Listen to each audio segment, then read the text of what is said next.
Class 3 subject English lesson 7 who is the strongest. सबसे मजबूत कौन है। आइए इस कहानी से हमें क्या सीख मिलती है या जाने। यह एक चूहे और चींटी की कहानी है जो बहुत अच्छे दोस्त हैं। एक दिन चींटी ने सोचा कि चूहे से भी ताकतवर किसी को ढूंढा जाए। अब कहानी पढ़े और देखें कि वह अपनी खोज कैसे शुरू करती है और उसे सबसे मजबूत कौन लगता है। कनाडा के एक खूबसूरत हिस्से में एक शानदार पार्क है जहां कई जंगली जीव रहते हैं। कनाडा में लड़के और लड़कियां इस ग्री पार्क में जाना पसंद करते हैं। वे भालू के बच्चों के लिए चीनी पानी की बोतलें ले जाते हैं। काले ऊदबिलाव और महान भैंसों की तलाश। उनमें से किसी ने भी छोटे मास्टर चूहे और छोटी मालकिन एन पर ध्यान नहीं दिया था जो एक चट्टान के नीचे एक गुफा में एक दूसरे के पास रहते थे। लंबे समय तक मास्टर चूहा और मालकिन चींटी अच्छे दोस्त थे। मालकिन चींटी को इस बात पर गर्व था कि जो चूहा उन्हें इतना बड़ा और मजबूत लगता था वह उसका प्रिय दोस्त था। जब वह उससे बातचीत के लिए रुका तो वह बहुत खुश हुई। लेकिन एक दिन मालकिन एंट ने खुद से कहा, मास्टर माउस निश्चित रूप से बहुत दयालु है। फिर भी मुझे इसमें कोई संदेह नहीं है कि दुनिया में अन्य महान प्राणी भी हैं जो उससे भी दयालु हैं।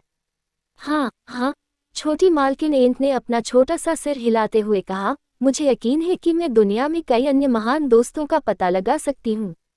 मैं मास्टर माउस से थक गया हूँ। मैं देखूंगा कि क्या मैं किसी मजबूत व्यक्ति को ढूंढ सकता हूँ उससे। तो मालकिन चींटी रेंगकर गुफा से बाहर निकली और चट्टान पर चढ़ गई। वह एक ठंडा दिन था। जल्द ही बर्फ गिरनी शुरू हो गई। मालकिन एंट के पैर लगभग जम गए थे। बर्फ। मालकिन चींटी चिल्लाई, तुमने मेरे पैर जमा दिए हैं ताकि मैं मुश्किल से रेंग सकूं। क्या तुम दुनिया की सबसे मजबूत चीज नहीं हो। वास्तव में नहीं, स्नो ने कहा, मैं दुनिया की सबसे मजबूत चीज नहीं हूं। सूरज मुझसे ज्यादा मजबूत है। सूरज चमकता है और मुझे तब तक पिघलाता है जब तक मेरे पास कुछ भी नहीं बचता। मालकिन चींटी ने सूरज की ओर देखा। रवि, उसने कहा, क्या तुम दुनिया की सबसे मजबूत चीज नहीं हो। वास्तव में नहीं, सूरज ने कहा, मैं दुनिया की सबसे मजबूत चीज नहीं हूँ। बादल मुझसे ज्यादा मजबूत हैं। जब वे मेरे सामने से गुजरते हैं तो वे मेरा चेहरा छिपा देते हैं और मैं अब पृथ्वी पर चमक नहीं सकता। मालकिन चींटी ने गुजरते हुए बादल की ओर देखा। बादल, उसने कहा, क्या तुम सबसे मजबूत चीज नहीं हो। वास्तव में नहीं, बादल ने कहा, मैं दुनिया में सबसे ताकतवर नहीं हूँ। दुनिया। हवा मुझसे ज्यादा तेज है।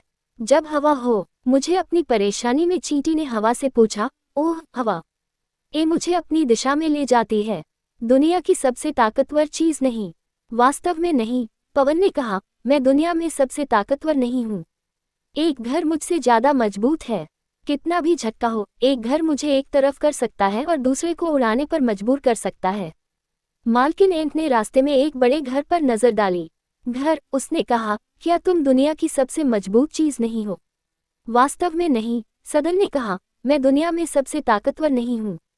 गुफा के नीचे रहने वाला छोटा चूहा मुझसे ज्यादा ताकतवर है। वह अपने तेज दांतों से दीवारों में छेद कर देता है। वह अंदर जा सकता है हर कमरा। इन शब्दों पर मालकिन चींटी दूर हो गई और चट्टान के नीचे छेद में वापस चली गई। शुभ दिन, मालकिन चींटी, मास्टर माउस ने कहा, मैं तुम्हें यहाँ दोबारा देखकर बहुत खुश हूँ। मुझे भी आपको देखकर बहुत खुशी हुई, मास्टर माउस, छोटी मालकिन चींटी ने बहुत सम्मानपूर्वक कहा।